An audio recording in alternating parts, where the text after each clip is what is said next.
Hello, everyone, and welcome to our breakout room. We are the Ford Olin Scope team, and we are talking about life interrupted mobility after a pandemic. So this is our team. Again, we want to thank our D-Ford liaisons and our advising professor. A note on what D-Ford is. So D-Ford is Ford's Design Innovation Lab. So they're just working on design concepts and looking into design's future. Ford can look into in the future. So what was the goal of our project? We began by exploring how a pandemic impacts mobility, and then from that generating insights, which then led us to ideate on different things that Ford could look into integrating with their company in the next 3 to 5 years. So Allison did a great job of going over our process during our snapshot presentation. It was a cyclical human-centered design process where we began with research and planning, went into exploration and synthesis. A note about research and planning, this was really important that we continued going through this process as COVID was constantly changing throughout our project. If you can remember what the world looked like in September of last year when we first started versus now, a lot of things have changed. So we constantly had to be doing that research and making sure we were reevaluating what we knew about the pandemic. So during our year, we conducted 27 user interviews. These were done online. We sent out a survey and received 170 responses. We did 13 in-person co-designs and 15 experiments. So I'm going to talk a little bit more about our co-designs and experiments. Our experiments were done by our team members and their friends and family. So team members may have met up with friends to do an outdoor gathering from their car, or team members even did things such as sleeping in their car, working in their car, different things that we'd seen emerging during the pandemic that other people were doing. We kind of took that and tried it ourselves and tried different ways to make that process and that experience we were trying out feel more comfortable and more just easy to do. So after that, we did co-designs, which were done in person with members of the Olin bubble.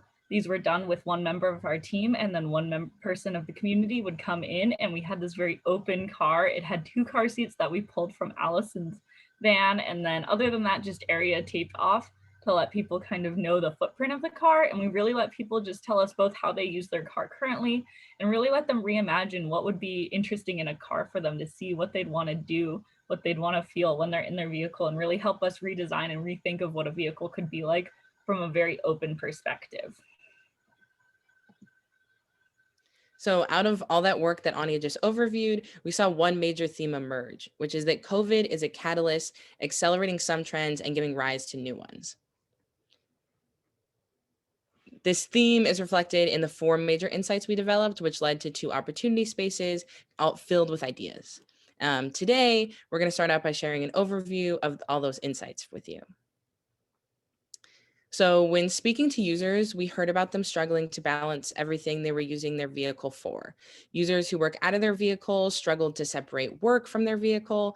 Parents had their car overrun by kids, and everyone we interviewed had worked from their vehicle or would be open to it. And this became more common as work from home rose. And all of this informed our insight for Design for Balanced Living, which states that consumers will look for ways to make their personal vehicle function better for them, even through new features and personalization due to this heightened need for balance. Throughout the pandemic, we saw many creative uses of vehicles emerge. We read about some, heard about them directly from users, and even tried some of them out ourselves in those experiments that Anya showed you. Road trips made a comeback. People drove through their local zoo, through car parties, and used their vehicles to socialize. And most importantly, they really enjoyed these new uses. We captured this insight in better uses driven by you, which comes to the conclusion that consumers will be looking for a new vehicle that can be easily modified and adapted to fit these new creative uses that they enjoy. So it seemed inevitable for a while now that electric is the future, and we didn't find anything to the contrary. In fact, we saw that the enthusiasm from our users surrounding electric was heightened during the pandemic, as we all kind of connected with nature and saw the positive effects of driving less. However, we did hear some concerns from our users. that led to the insight Ford Electric, your future looks familiar, which identifies that designing for familiarity would alleviate people's concerns around electric that are often exacerbated by the current high-tech design and culture around electric vehicles. Designing for familiarity would enable the electric market to expand beyond just early adopters. And then finally, we of course saw a rise in safety concerns. But what was more interesting was the behavioral changes that emerged from these concerns and how consumers took a liking to them for far more than just the safety they provided. We captured these learnings in the insight built Ford Safe that identifies that consumers are looking for advanced online tools to ease their shopping experience and minimize face to face interactions. And they're willing to pay for advanced health safety features and transportation options that minimize interaction with others. So these are our four major insights. And now Anya will intro our two opportunity spaces that emerged out of these insights. Unfortunately, we can't share any kind of concrete ideas with you all because they're under NDA.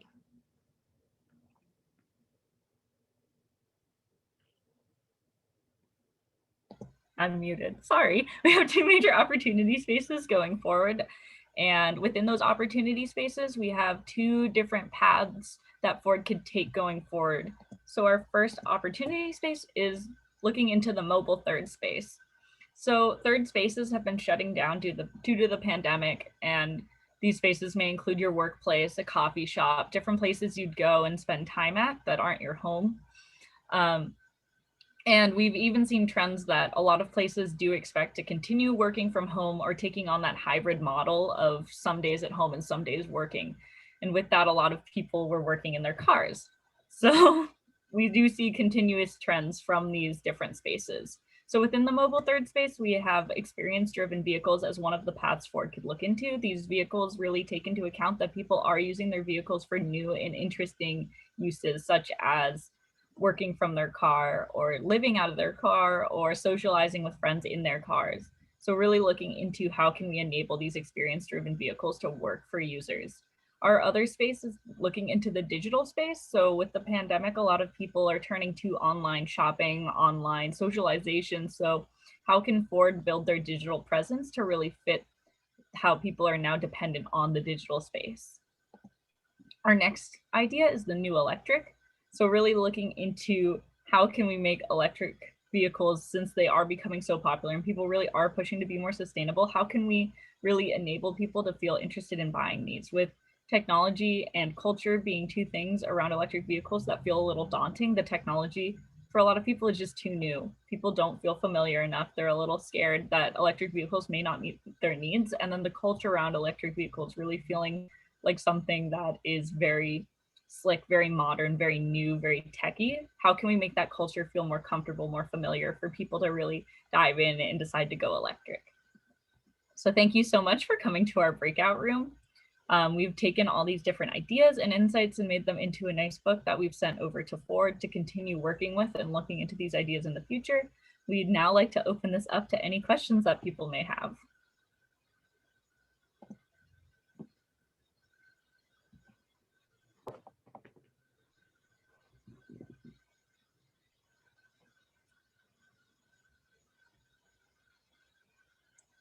I would love to hear more about the experiments part of your project.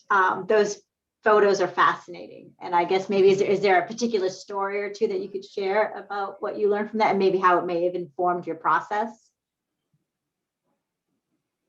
Yeah, I think for me, the experiments were like, I don't know, our favorite part of this project. They were kind of quirky and weird, and we had lots of odd charges Jessica had to ask us about.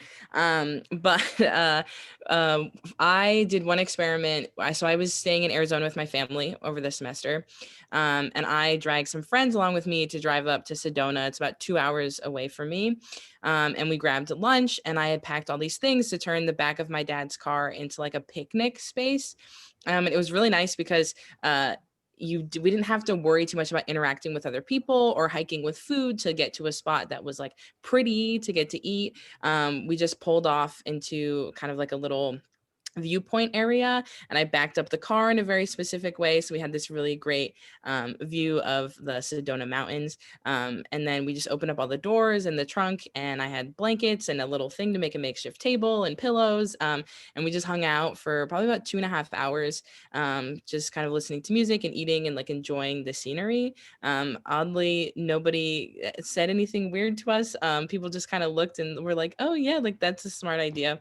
And it was really enjoyable. And then another time I forced my friends to tailgate with me, do like a social tailgate nothing, but just kind of hang out in the back of our cars. And we did it in our old high school parking lot, which was kind of funny. And this was kind of the height of COVID. But that also was really nice because it just gives you the freedom to have the structure to be together, but anywhere that you want. Yeah. And I think another thing was that we were kind of looking for experiments everywhere, and anytime something would happen, like for example, the power went out at the house where I was staying for this semester a couple times, and because there's no you can't really go to the library during COVID, so I ended up working in my car a couple times just so that I could charge my phone and computer and get my work done for this class, and was kind of observing about how there's no good work surface that you can access while you're sitting in the front seat of your car. So I think it was in addition to the formal experiments that we were doing, we were kind of looking out for interesting observations or opportunities to do an experiment wherever they came up.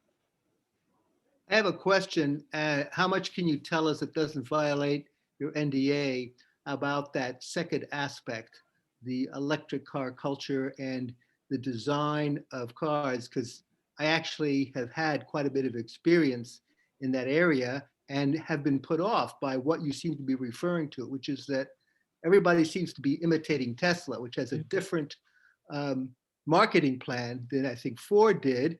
Mm-hmm. And as a result, we happened to look at a new Volvo, and we were very disappointed. The new Volvos are very Tesla-like. They have this huge screen in the middle. So without violating your NDA with Ford, I would really love to hear what kind of advice you did find you could tell them about this whole thing. Yeah, we gave them some advice to shy away from the spaceshipiness and moderniness of Tesla, and that is not what everybody wants, and it is kind of what early adopters want. But some people, really enjoy things like classic cars, or they don't want their car to feel like a computer appliance. And so I'll let the rest of my team kind of chime in as well. As it turns out, the Santos Family Foundation, which is also a sponsor, you will see later on, we're very interested in auto safety. And one of the things that turns out is when you do these other whiz-bang things like giant screens in the car, it actually has a direct impact on how safe it is to drive. People who have those things don't pay attention to driving. And so a more traditional approach to the control surfaces that you look at is improvement. So I don't know if you made that point to Ford or not. Mm-hmm.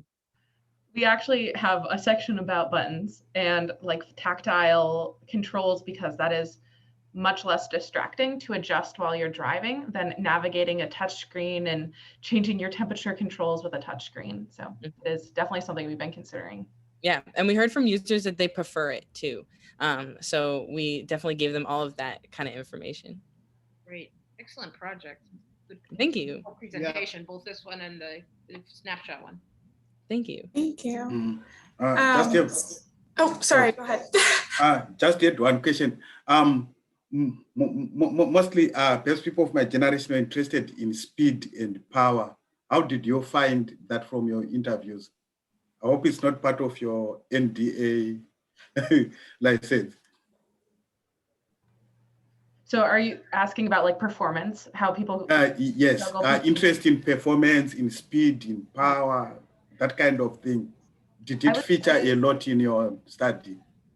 For the majority of the people we talked to, which is probably a lapse in our breadth, I guess, of who we interviewed, there weren't a whole lot of people who really cared about having a super sporty and super performance heavy vehicle.